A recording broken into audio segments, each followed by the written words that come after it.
하나님의 말씀은 맛있습니다. 하나님의 말씀은 즐겁습니다. 하나님의 말씀은 생명과 행복을 줍니다. 500독 성경 통독 훈련 원장입니다. 여수 살리는 교회 임기환 목사가 하나님의 말씀을 봉독하고 전하는 시간입니다. 함께 하시면 기적이 일어납니다. 알람을 설정하시면 좋겠습니다. 오늘은 열왕기상 4장을 봉독하고 말씀을 전하겠습니다. 열왕기상 4장.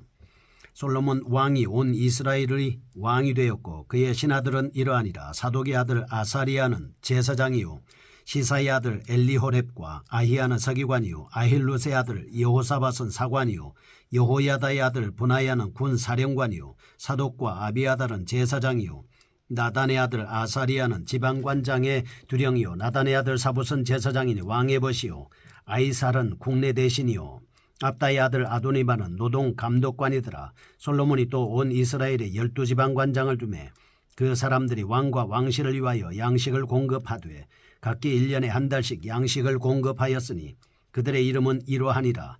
에브라임 산지에는 벤후리요 마가스와 사알빔과 베세메스와 엘론벳 하나네는 벤데겔이요 아룹보세는 벤헤셋이니 소고와 헤벨 온 땅을 그가 주관하였으며 나밧돌 높은 땅 온 지방에는 벤 아비나답이니 그는 솔로몬의 딸 다밧을 아내로 삼았으며 다낙과 무깃도와 이스라엘 아래 사르단가에 있는 베스한 온 땅은 아일루스의 아들 바나가 맡았으니 베스한에서부터 아벨 무홀라에 이르고 용루암 바깥까지 미쳤으며 길르앗 라못에는 벤게벨이니 그는 길르앗에 있는 므낫세의 아들 야일의 모든 마을을 주관하였고 또 바산 아르곱 땅의 성벽과 높이장이 있는 60개의 큰 성읍을 주관하였으며 마하나임에는 이또의 아들 아히나답이요 납달리에는 아이마스이니 그는 솔로몬의 딸 바스맛을 아내로 삼았으며 아셀과 아롯에는 후세의 아들 바하나요 이사갈에는 바루아의 아들 여호사밧이요 베냐민에는 엘라의 아들 시므이요 아모리 사람의 왕 시혼과 바산 왕 오게나라 길르앗 땅에는 우리의 아들 게벨이니 그 땅에서는 그 한 사람만 지방 관장이 되었더라. 유다와 이스라엘의 인구가 바닷가의 모래같이 많게 되매 먹고 마시며 즐거워하였으며 솔로몬이 그 강에서부터 블레셋 사람의 땅에 이르기까지와 애굽 지경에 미치기까지의 모든 나라를 다스림으로 솔로몬이 사는 동안에 그 나라들이 조공을 바쳐 섬겼더라.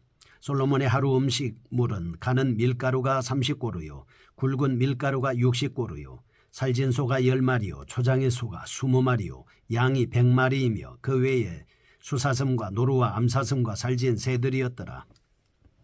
솔로몬이 그강 건너편을 딥사에서부터 가사까지 모두 그강 건너편의 왕을 모두 다스림으로 그가 사방에 둘린 민족과 평화를 누렸으니 솔로몬이 사는 동안에 유다와 이스라엘이 단에서부터 부엘세바에 이르기까지 각기 포도나무 아래와 무화과 나무 아래에서 평안히 살았더라.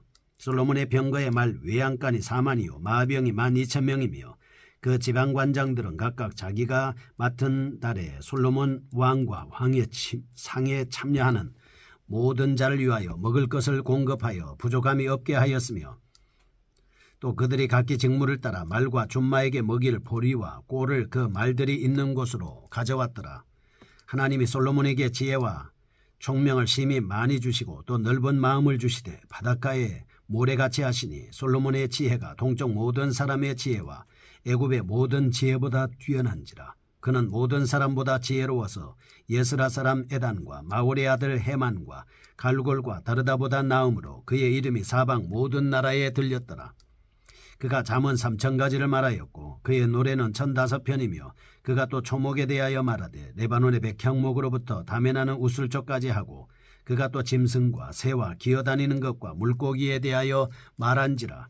사람들이 솔로몬의 지혜를 들으러 왔으니 이는 그의 지혜의 소문을 들은 천하 모든 왕들이 보낸 자들이더라. 아멘. 열왕기상 4장입니다. 솔로몬 왕국의 번영에 대한 말씀을 볼 수가 있습니다. 3장 11절에서 13절은 하나님께서는 솔로몬에게 지혜, 부, 영광을 주시겠다고 약속하셨습니다. 4장은 그 약속이 통치 전반에 어떻게 성취되었는가를 보여주고 있습니다. 여기서는 연대순 기술보다는 입체적으로 정치, 경제 등 각 분야를 기술하고 있는 모습을 볼 수 있습니다.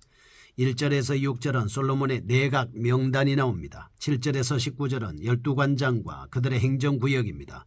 20에서 28절은 솔로몬 왕국의 정치적 경제적 번영의 성취에 대한 말씀을 하고 있습니다. 29절에서 34절은 문화 학술 면에서의 솔로몬 업적과 명성 등을 말씀하고 있습니다. 솔로몬 시대라는 이스라엘 최고의 황금기를 소개하면서 강조하고자 한 것은 그 같은 번영이 다름 아닌 하나님의 약속이 엄정한 성취라는 점입니다. 그 같은 번영은 하나님의 율법을 성심껏 지켜 행하던 솔로몬과 그의 백성들에게 주어진 하나님의 복이었다라고 하는 점을 말씀하고 있습니다. 첫 번째, 솔로몬의 내각입니다. 1절에서 6절, 다윗을 이어 이스라엘의 왕이 오른 솔로몬이 새롭게 조각을 단행한 데 대한 기록을 볼 수가 있습니다. 이런 솔로몬의 내각은 앞서의 사무엘하 20장 23절에서 26절의 다윗 내각과 비교해 볼 때 몇 가지 두드러진 특징을 지니고 있습니다. 먼저 다윗의 내각에서 볼 수 있었던 그렛군과 블렛군이 해체되었습니다. 5절에 보면 관리장, 6절에 국내 대신 등이 신설되었다라고 하는 것을 알 수 있습니다. 이는 곧 나라의 살림살이 규모가 그만큼 커졌다라고 하는 증거입니다. 다윗에 비해 솔로몬의 통치력이 더 신장되었음을 알 수가 있습니다. 3절의 사관, 4절의 제사장, 6절의 감력관 연임은 물론 기타 다른 부서의 새로운 임무를 등용하였다라고 하는 점을 볼 수가 있습니다. 이는 것 솔로몬이 새 시대에 부응하는 새로운 내각을 구성함은 물론 적재를 적소에 기용하기 위한 방책이었다라고 할 수 있습니다. 오늘날 정권을 잡기만 하면 자기 측근들로만 조각을 단행해서 유능한 인재를 매장시키는 것과는 달리 솔로몬은 옛 신화와 새로운 신화를 적절히 안배하여 행정 능률의 극대화를 꾀하였다라고 하는 것은 현재 본받아야 될 모습입니다. 사무엘하 20장에서 23절에는 다윗의 내각에서는 군대장관이 가장 먼저 소개된 데 비해서 다만 2, 3절의 솔로몬 내각에서는 제사장과 행정관이 제일 먼저 소개되고 있다라고 하는 점입니다. 이는 곧 지금껏 군사력 위주로 추진해왔던 정책이 솔로몬 등극 이후에는 평화와 안녕 우선의 정책으로 전환되었다라고 하는 것을 알 수가 있는 겁니다. 이상에서 우리는 솔로몬 왕국이 공의와 사랑, 평화와 번영, 넘쳐나는 왕국이었음을 알 수 있습니다. 이런 점에서도 솔로몬 왕국은 가히 예수 그리스도로 말미암아 영원한 메시아 왕국을 예표한다라고 하는 것을 볼 수가 있습니다. 두 번째입니다. 12관장과 12행정구역에 대해서 7절에서 19절 말씀하고 있습니다. 앞단락에서는 솔로몬은 강요들을 임명했습니다. 그런데 이제 본 단락에서는 국가의 재정을 충당하기 위해서 전국을 12행정구역으로 나누고 그 책임자인 12관장을 임명하고 있습니다. 한편 솔로몬의 이러한 행정조직은 매우 합리적이었다 볼 수 있습니다. 왜냐하면 각 구역의 경계가 이전의 12지파의 경계를 따르기보다는 생산량의 균등을 중심으로 해서 분할되었기 때문입니다. 따라서 이러한 행정조직은 매우 효과적인 기능을 발휘했다 이렇게 볼 수 있지요. 왕궁의 막대한 물자 소비에도 불구하고 이는 차질 없이 운영되어 왔습니다. 그리고 이러한 체제 하에서 백성들은 안온하고 풍요로운 생활을 누릴 수가 있었습니다. 이로 미뤄볼 때 솔로몬의 현명한 치세, 관장들의 성실과 충성된 백성들의 협조, 이런 것들이 혼연일체가 되어서 평화와 번영이 넘치는 솔로몬 왕국이 존속할 수 있었음을 우리가 볼 수가 있습니다. 이런 측면에서 본다면 대한민국의 안녕과 평화를 위해서, 번영과 창대를 위해서, 이 나라 이민족의 세계화를 위해서 솔로몬 왕으로부터 받을 점이 많다 이렇게 볼 수가 있습니다. 24절에는 그러나 우리는 본서에서 이처럼 조화와 질서로 균형 잡혔던 솔로몬 왕국이 말기에 이르러서는 전혀 다른 모습으로 변하고 마는 것을 보게 됩니다. 11장 14절에서 25절에는 이전까지는 평화는 깨지고 사방에서 솔로몬의 대적들이 들고 일어나고 솔로몬 왕국을 괴롭히게 됩니다. 게다가 그토록 충성스럽던 솔로몬의 신복 중에서 반역자가 생겨날 뿐만 아니라 이전에 진정으로 즐거워하고 만족해하던 백성들도 더 이상 솔로몬의 통치를 즐거워하지 않는 이런 모습을 볼 수 있습니다. 이는 참으로 놀라울 정도의 변질이고 놀라울 정도의 문제가 아닐 수 없습니다. 그러면 솔로몬 왕국의 이 같은 전락의 원인은 무엇입니까? 그것은 솔로몬이 마음을 돌이켜 이스라엘의 하나님 여호와를 떠났기 때문입니다. 하나님을 떠나는 순간 하나님을 섬기던 이스라엘 백성들도 솔로몬의 마음으로부터 멀어져 버리고 말았습니다.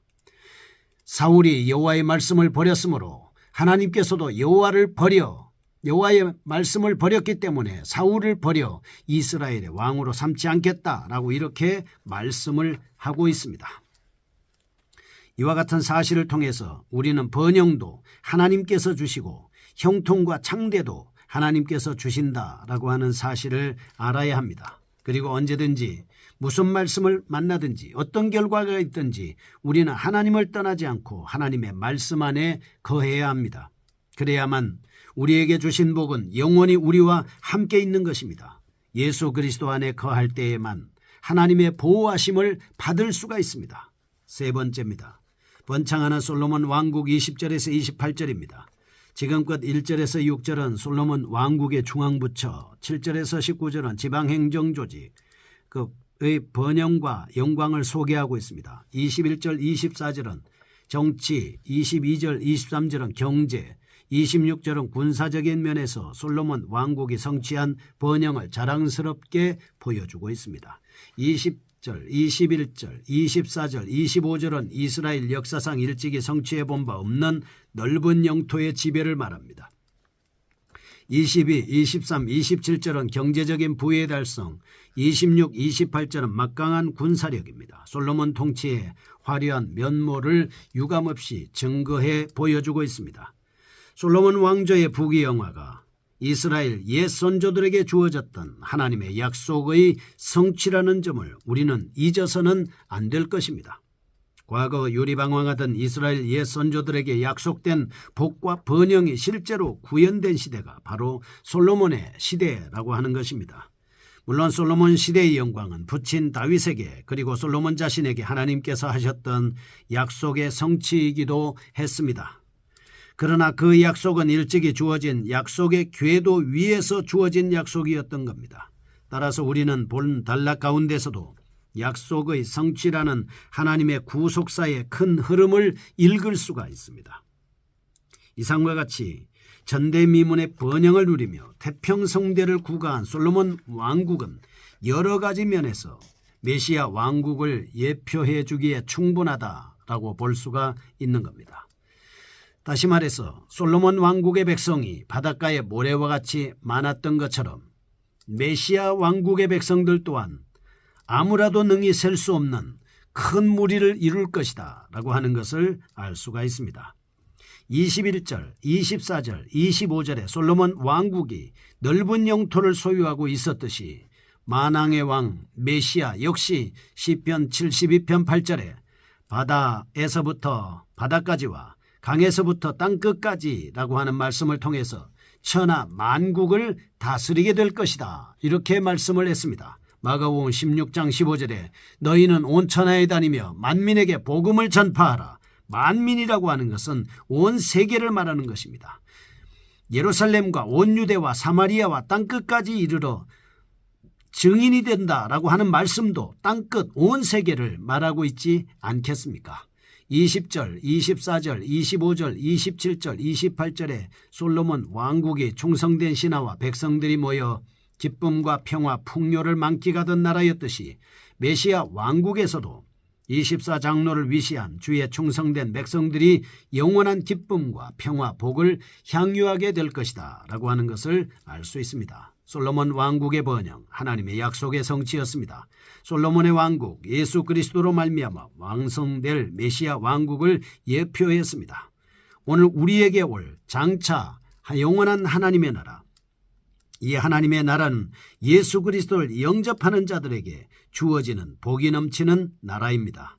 복과 영생, 완전한 기쁨을 누리게 될 그 하나님의 나라를 위해서 우리는 지금도 하나님의 말씀을 통독하며 기도하고 복음을 전해서 이 땅에 하나님의 나라가 이루어지게 하고 영원한 천국의 역사가 이루는 놀라운 복이 함께 하시기를 축복합니다.